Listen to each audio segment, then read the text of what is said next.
great friend and inspiration in our district. The Rotary Foundation is Rotary's own charity, and we've already seen the value of it in the presentation with the scholars earlier this morning. The Group Study Exchange Programme is another important programme supported by the Foundation. And it is a programme that is very close to my heart, and indeed was the first district committee that I worked on when I joined my Rotary Club. I strongly believe that in Rotary we make things happen in communities and we help change lives. And this is certainly true for the candidates who are fortunate enough to be selected to participate in a group study exchange programme. And it gives me great pleasure to introduce Karen Evely from our district, who will introduce our GSE teams. Karen.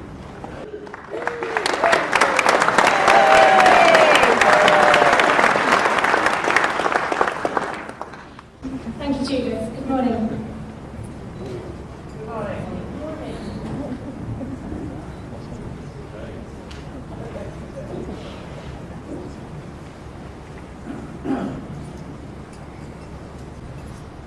Group Study Exchange has been running in our district for over 17 years, and many people in this room have been involved during that time and ensured the success of many visits, as Judith has said, giving young professionals the opportunity to explore and develop their vocations, experience and leadership skills in another country. I'd like to thank the Group Study Exchange Committee members for their support while we have been organising this year both an incoming and an outgoing team. Our outgoing team, led by Frank Knowles from the Rotary Club of Maidenhead, will be telling you in a few minutes about their hopes for their visit to Australia. The team members were selected in September, and they've been training and preparing for their visit over the last few months. They leave next weekend, so it's now getting very close and real.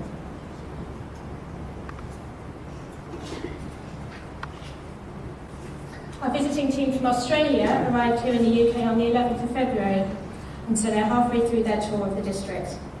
And I hope that those of you who have already met them have enjoyed hearing about their lives in Australia, and that the team members have been learning lots about what we do here.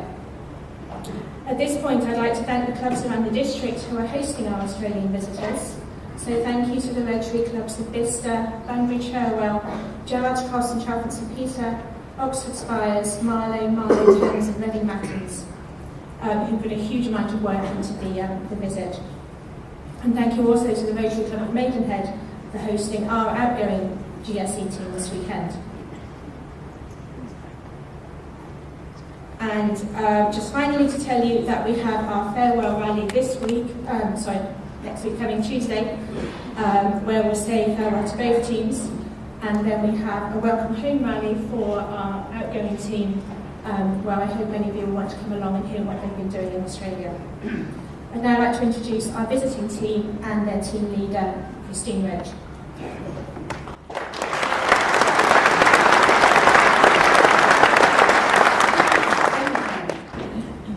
Dear fellow Rotarians and friends of Rotary, we bring a big g'day from our District 9670 in Australia and our District Governor Peter Rayner. I'm Chris Roach and I'm very thrilled to be the leader of this fantastic young professional women's team. Our presentation today will be a little bit about our country, our professions, and the things that we've been doing all around the district. Many of you know quite a bit about Australia, so you won't see a kangaroo, a koala, a Sydney Harbour Bridge, or an Ayers Rock. None of that. We want to take you a little bit further into our culture and our country. So firstly, I'd like to introduce Belinda to you, who is a social work service manager to start us off.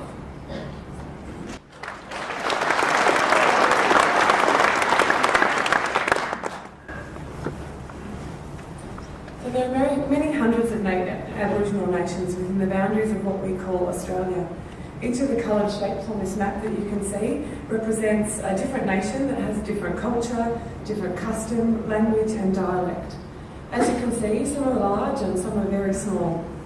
Each of the nations are still recognised today, even though the vast majority of the languages are endangered. Only 20 languages actually remain in use at the moment. So currently approximately 2.5% of Australians identify as being Indigenous. 9670 is roughly depicted by the blue circle you can see on the map. You can see that there are multiple nations within that area. The area that I live and work in is the homeland of the Wanneroo people. Now, many of the people of the hills and the plains, the Wanneroo people survived as skilled hunter, fisher, gatherers, and they lived in family groups or clans scattered along the inland area of what we now know today as the Hunter Valley. That's the little purple area in the middle of the circle.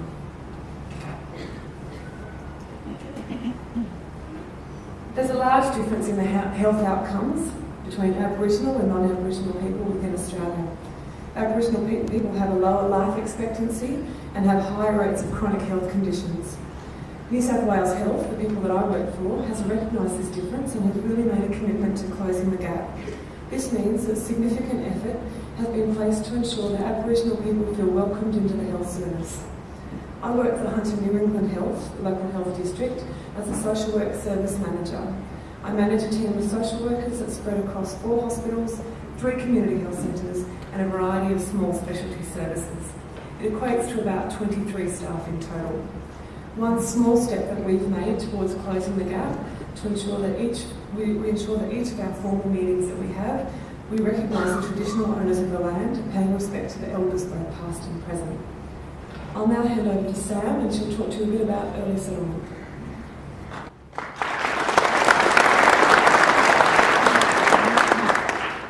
In 1788, the first fleet of British settlers arrived in Australia.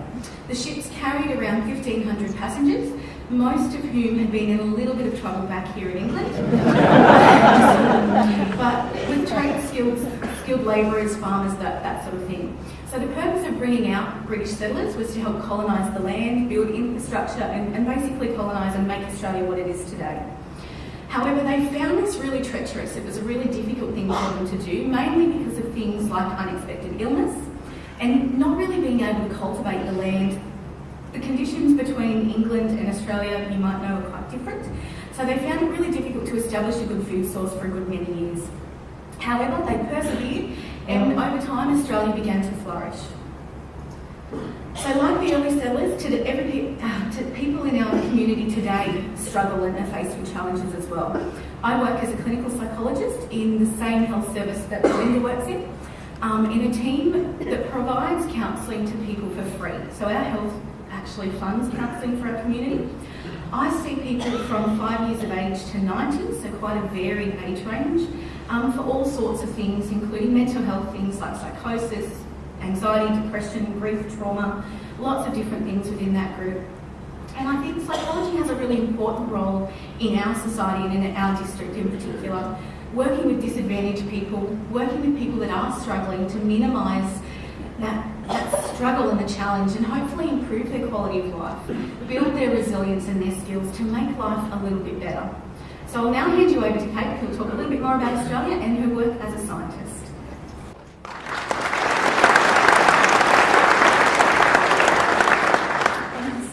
So I want to give you a brief overview of Australia, its 6 states and 2 territories, and our different climate and geography. You can see represented up there on the slide, we have beautiful rainforests in Queensland, the Great Barrier Reef, which stretches down the east coast of Queensland. We have beautiful rolling, sweeping hills, we have snow-capped mountains, of course a desert, which many people are aware of, with that beautiful red dust, and glorious beaches, which many are located around Newcastle, where I'm from. Australia is quite a large country, which I'm sure you're aware of, but how large? If I could get you for a moment to think of the size of the UK and think of how many times you think the UK as a whole would fit into Australia. 31 1/3 times. So it is quite large. And that brings me to my role. I work in energy technology and looking at the electricity grid. And with such a large country, it provides some interesting challenges.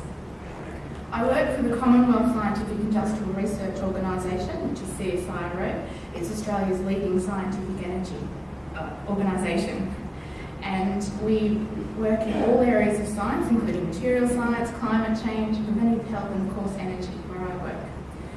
CSIRO are responsible for a lot of innovation and inventions over the years, and I'd like to share two with you. You can see I've held up a polymer banknote, which is our currency in Australia, and that polymer technology was invented by CSIRO. We developed that polymer, which gives our currency quite a large amount of security, and it also goes through the wash quite well. Only meaning to money laundering. You can also see Aerogard up there as well, which is an insect repellent, and that came about when the Queen came to visit Australia in the 1950s. We have a lot of blowflies or blowies in Australia, and that has given rise to the old Australian salute, which goes a bit like this, swatting away the blowies, and we didn't want to subject the Queen to that. So CSIRO was asked to develop an insect repellent to keep the flies off the Queen. And of course that worked, which is great. My role is in energy demand. I work at integrating renewables into the electricity grid and energy efficiency measures in the home. I'll now pass on to Meredith, who will tell you a bit about her vocation and Australia.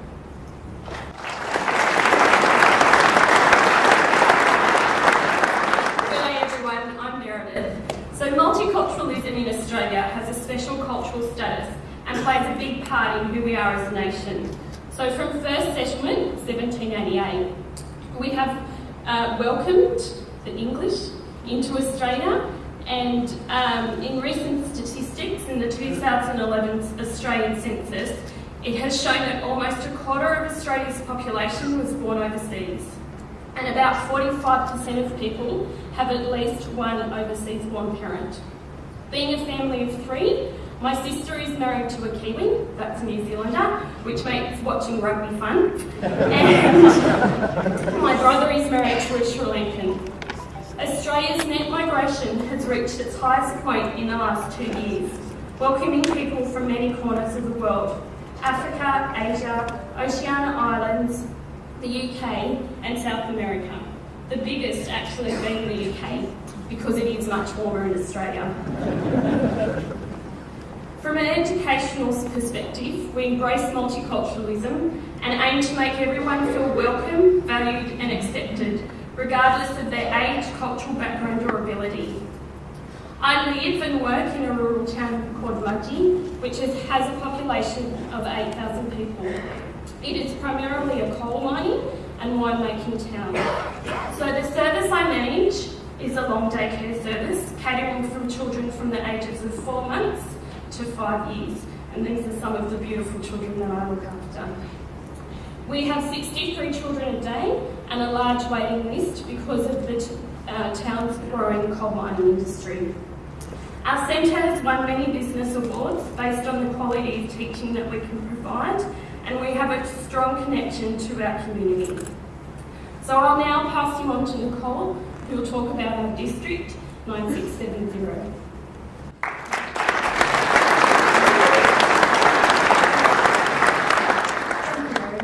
I'm going to talk to you today a little bit about our district, District 9670. District 9670 is one of 22 Rotary districts within Australia. The district has approximately 50 clubs and approximately 1,300 Rotary members. And as you can see from the slide, it's quite a large district. It runs in a strip. It's from the east coast of Australia to right out to the west, approximately 800 kilometres, almost to the Queensland and South Australian border.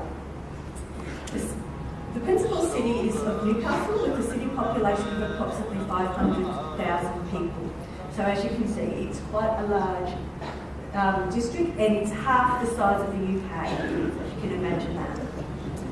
This slide predicts some of the towns in which the Group State Exchange live and work. There's some beautiful beaches, lakes, and of course the Hunter Valley, which is famous for its wines. Many of the districts within 9670 are dedicated to their support of children and youth projects and are very dedicated in community service work. The community service work and the youth projects I have a particular interest in, as my vocational background is working with children and young people. I'm very passionate about child protection and the rights of children. I work for a large organisation, non-government organisation, called Life Without Barriers. Life Without Barriers provides foster care to approximately 4,000 children across Australia and New Zealand. Many of the children that I work with, due to their life experiences, have witnessed abuse and neglect, and often have complex needs such as ADHD, sexualised behaviours, absconding, have suicidal tendencies, and display violent behaviours. My role as a case manager is to ensure that the children are safe and protected within their foster care environment. And for foster carers, managing the behaviours of these children at times can be difficult, challenging and somewhat stressful on foster families. I'm now going to pass over to Christine Roach, our fabulous team leader, and she's going to tell you a little bit more about her vocation in our district. Thank you.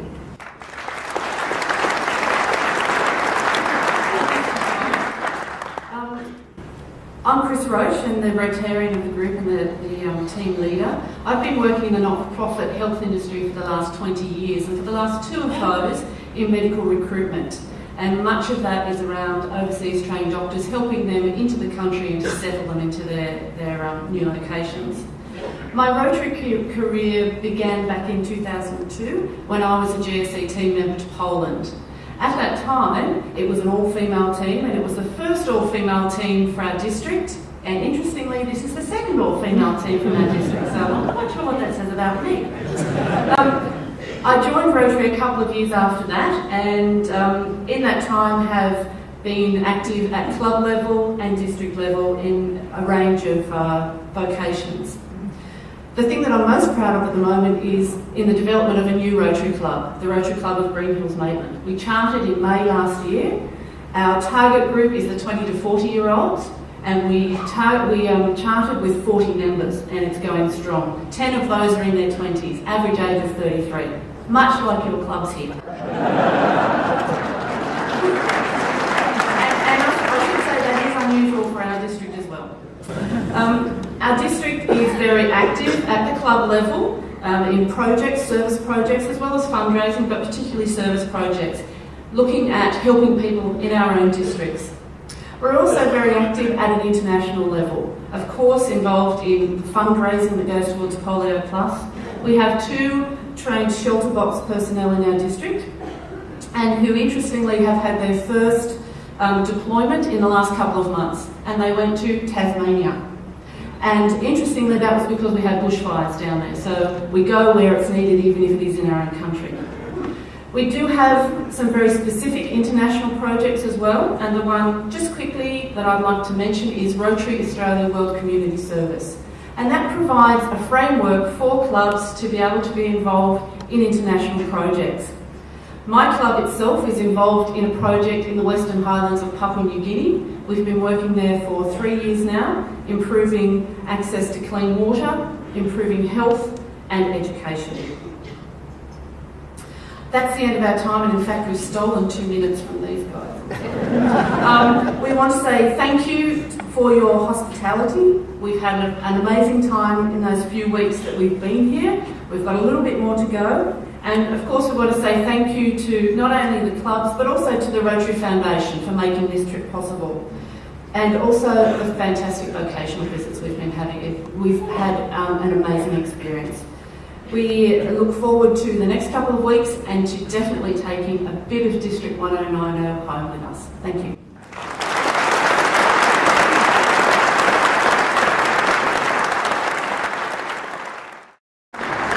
Thank you very much, Chris.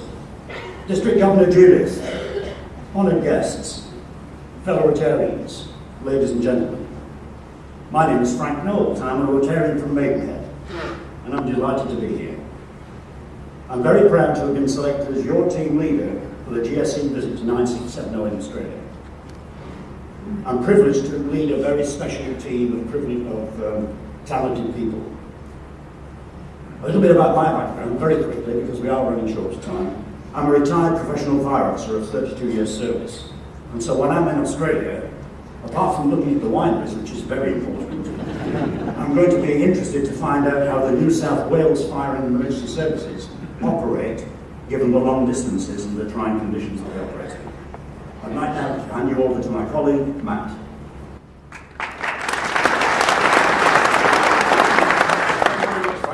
Hello ladies and gentlemen. And I'm delighted to talk to you this morning as a member of the GSE team of the District 9670 in New South Wales, Australia.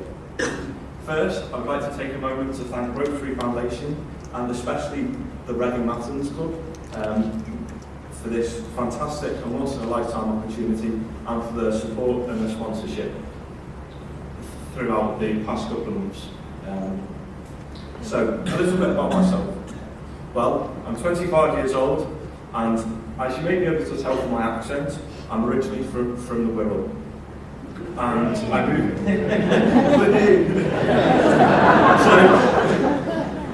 I moved out to Reading about 4 years ago to work as a network consulting engineer at Cisco Systems. So, one of the main things that I'm very keen to learn about whilst on the GSE is to understand how IT is helping Australian businesses and people to meet their needs and challenges. And I hope to achieve this through many vocational visits to the local mines, utility companies, the regional hospital and also the local university. Having never visited Australia before, but having heard so much about it, I'm very excited to experience at first hand the legendary culture and also to become immersed in the Aussie lifestyle through various barbecues and, as Frank mentioned, an occasional trip to the England. Thank you very much for listening, and I would now like to hand you over to Donna. Thank you.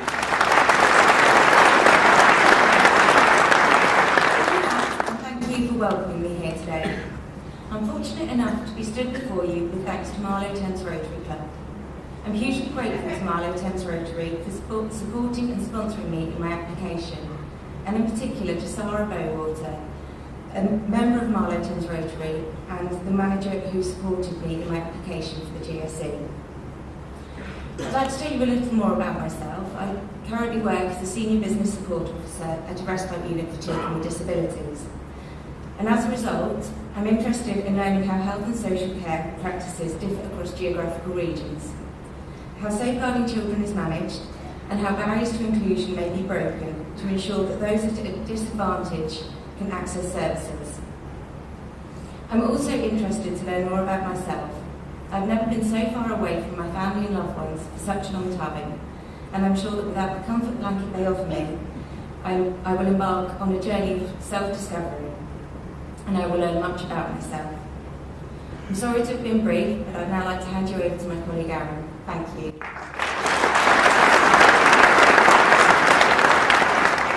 Well, good morning, everybody. Oh, you're all awake then.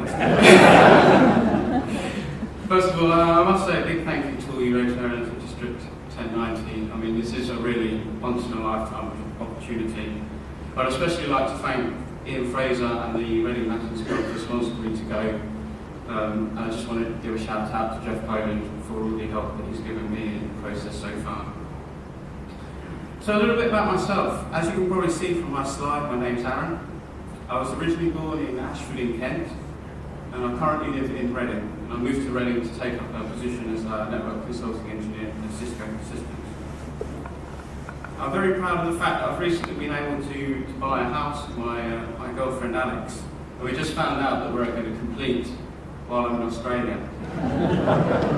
That's what I thought until I started thinking about what colour the walls are going to be when I go home. Unfortunately, we're running out of time. I just want to tell you quickly what I hope to get out of the trip. I'm hoping to build on my self-confidence and public speaking skills, and hopefully you can already see some of that in the presentation today. Being dyslexic, I'm very interested to see how the Australian management teams, especially in IT, have their inclusion and diversity policies set up to include people with disabilities. I would love to meet some of you later in the hall this evening, so please come and find me. I should be quite easy to spot. I'll be in a black suit with a mask on.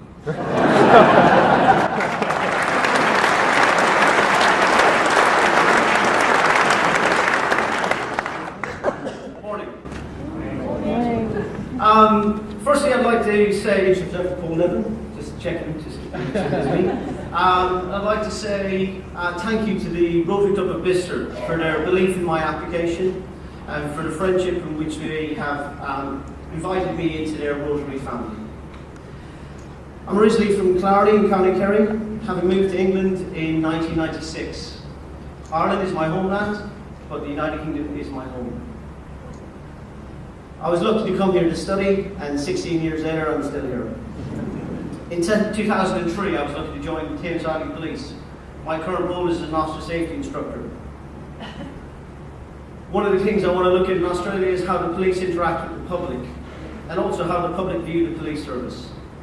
There's a term that we use within the United Kingdom, policing by consent, that we police with the consent of society and the public that we serve. And I want to see if that is the same in Australia. On behalf of the team that I'm a member of, I'd like to take the opportunity to thank all of the Rotarians here today, and for those who are not here, for the support they have given and the belief in our team. You have given us the opportunity of a lifetime, and we hope and are sure that we will do you proud. Thank you.